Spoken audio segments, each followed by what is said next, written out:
तो बालासोर हादसे को लेकर ताजा अपडेट आपको बता देते हैं। जिस तरीके से कल हमने देखा दर्दनाक हादसा बालासोर हादसे में जब तक 35 घंटे अब बीत चुके हैं, रेस्क्यू ऑपरेशन खत्म हो चुका है और फिलहाल अब यहां पर डाउन लाइन को दोबारा बहाल करने की कोशिश जो है वो जारी है। रेलवे के सूत्रों की जानकारी से मिली है कि यहां डाउन लाइन शुरू करने में फिर भी 12 घंटे का वक्त लग सकता है।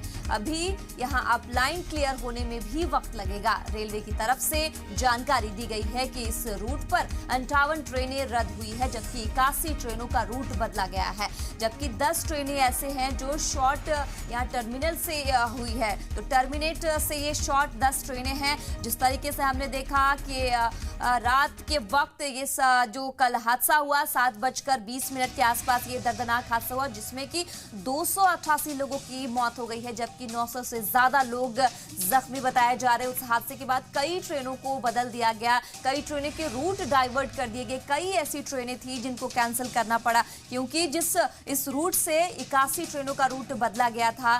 तो थोड़ा वक्त जरूर लगेगा क्योंकि रूट क्लियर करना है। जिस तरीके से ये खौफनाक हादसा पेश आया है, 3 ट्रेनें आपस में जबरदस्त तरीके से टकराई, इंतजामिया वहां पर पहुंची और लगातार जो है 16 से 17 घंटे जो सर्च ऑपरेशन चलता रहा, इंतजामिया मुस्तैद रही। हालांकि पीएम मोदी भी यहां पर पहुंचे और तमाम चीजों की जानकारी जुटाई है कि आखिर हादसा किस वजह से पेश हुआ है। यहां प्रधानमंत्री मोदी लगातार जख्मियों से भी बातचीत करते हुए नजर आए हैं, जिनको शहर में अलग अलग अस्पताल में दाखिला कराया गया था, क्योंकि हादसा बड़ा, जख्मियों की तादाद भी काफी ज्यादा थी, जिसे देखते हुए शहर के अलग अलग जगहों में इन जख्मियों को भर्ती कराया गया था।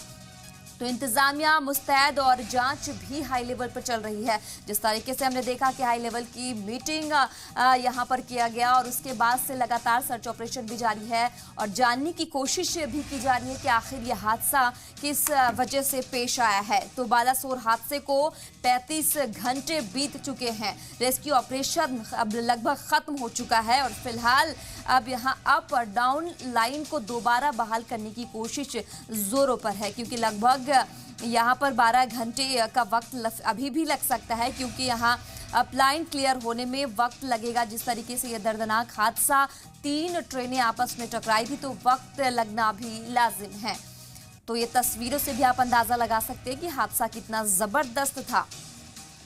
तमाम लोगों की बातें भी हमने सुनी जो जख्मी थे, उनको कई ऐसे जख्मी हैं जो फिलहाल उनको अस्पताल से छुट्टी दे दी गई और कई ऐसे जख्मी हैं जो अभी भी अस्पताल में भर्ती है। हालांकि आपको बता दें कि राहत कोष के जरिए भी मुख्यमंत्री और प्रधानमंत्री ने 10-10 लाख रुपए राहत कोष की भी मदद की है।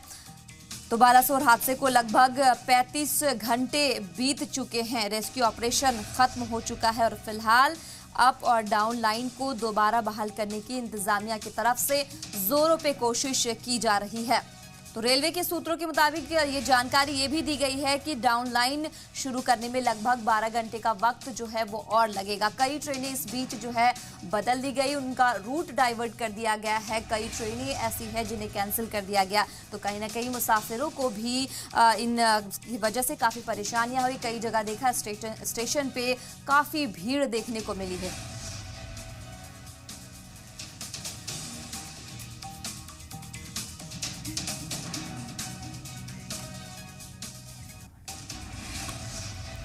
तो बालासोर हादसे को 24 घंटे बीत चुके हैं, रेस्क्यू ऑपरेशन खत्म हो चुका है लगभग और फिलहाल अप और डाउन लाइन को दोबारा बहाल करने की कोशिश भी जोरों पर है।